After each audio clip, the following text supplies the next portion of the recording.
adalah cerita dari pesisir. Manusia melawan naga raja di Laut Selatan Jawa.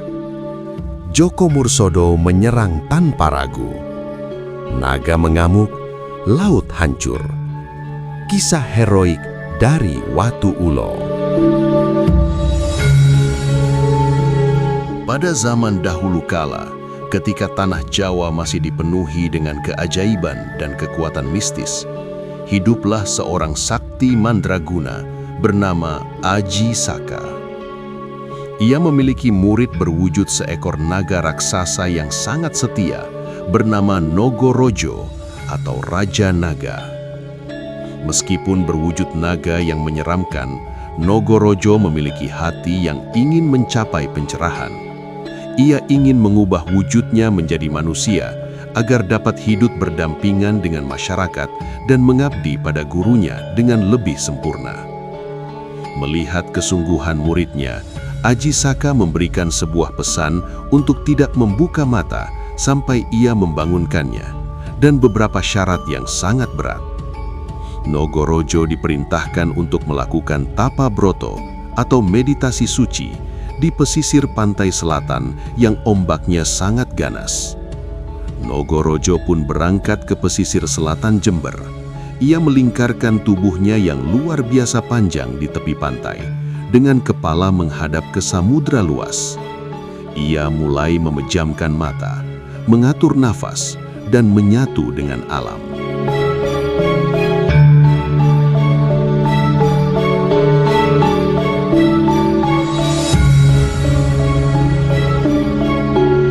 Ribuan tahun setelah Nogorojo memakukan dirinya dalam pertapaan, tubuhnya yang membatu telah menjadi bagian tak terpisahkan dari pantai. Namun, jiwa sang naga tidaklah sepenuhnya padam. Di dasar samudra yang gelap, sebuah getaran purba mulai berdenyut. Pertapaan itu, yang seharusnya membawanya pada pencerahan, kini justru menyelimuti dirinya dalam kemarahan yang terpendam.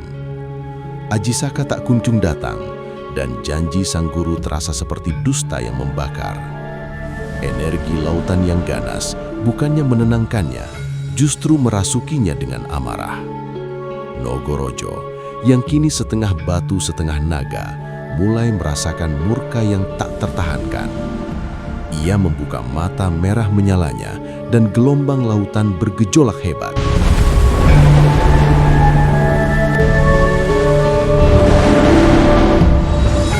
Masa itu, hiduplah seorang pemuda bernama Djoko Mursodo, seorang putra pesisir yang gagah perkasa, berjiwa kesatria, dan dikaruniai kesaktian tak terhingga.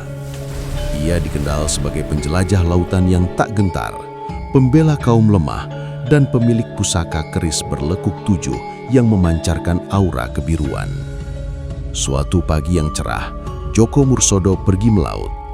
Ia menambatkan perahunya di sebuah teluk terpencil yang jarang dijamah.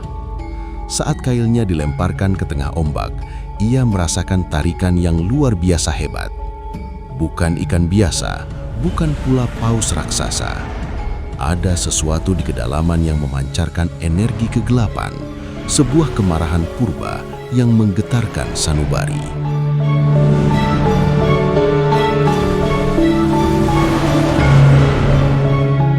Dengan sekuat tenaga, Djoko Mursodo menarik kailnya.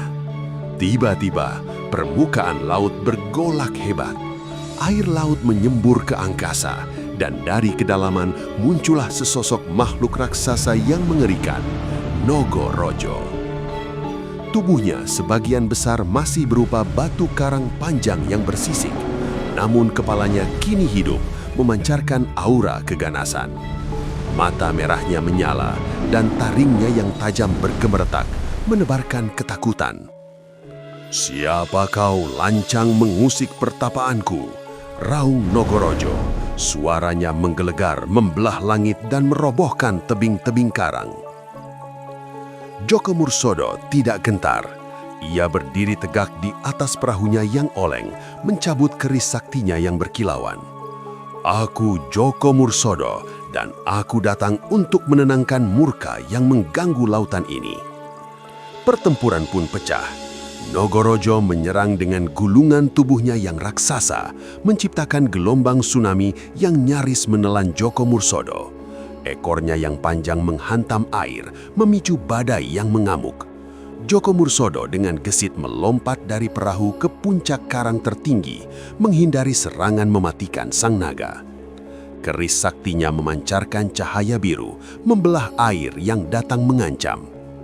Nogorojo menyemburkan air beracun dari mulutnya, menciptakan kabut tebal yang menyesakkan. Namun, Djoko Mursodo memiliki ilmu ajian pembelah angin. Ia menebaskan kerisnya, menciptakan pusaran angin yang membersihkan kabut beracun dan membuka jalan untuk serangannya.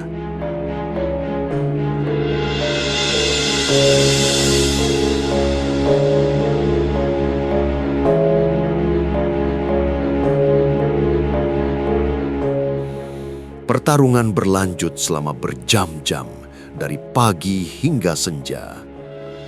Nogorojo, meski sebagian tubuhnya membatu, memiliki kekuatan lautan yang tak terbatas. Djoko Mursodo, dengan kecepatan kilat dan ketajaman kerisnya, terus mencari celah.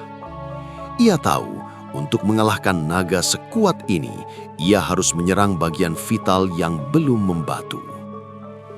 Ketika matahari mulai tenggelam, mewarnai langit dengan jingga darah, Djoko Mursodo melihat kesempatannya.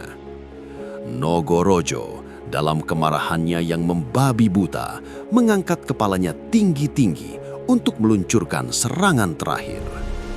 Pada saat itulah, Djoko Mursodo melompat setinggi-tingginya dengan kerisnya terhunus lurus ke depan. Dengan teriakan perang yang menggema, ia menancapkan kerisnya tepat di leher sang naga, di bagian yang masih hidup dan lunak. Sebuah raungan dahsyat mengguncang seluruh pesisir. Nogorojo bergejolak, meronta kesakitan, dan akhirnya tumbang. Tubuhnya yang raksasa terbelah menjadi 3 bagian. Kepalanya melesat ke timur, jatuh di Gerajagan Banyuwangi. Tubuhnya yang panjang dan bersisik, yang selama ini menjadi tempat pertapaan, kini benar-benar membatu dan menjadi formasi karang yang kita kenal sebagai Watu Ulo. Ekornya terlempar jauh ke barat, konon menjadi bukit-bukit di Bondowoso.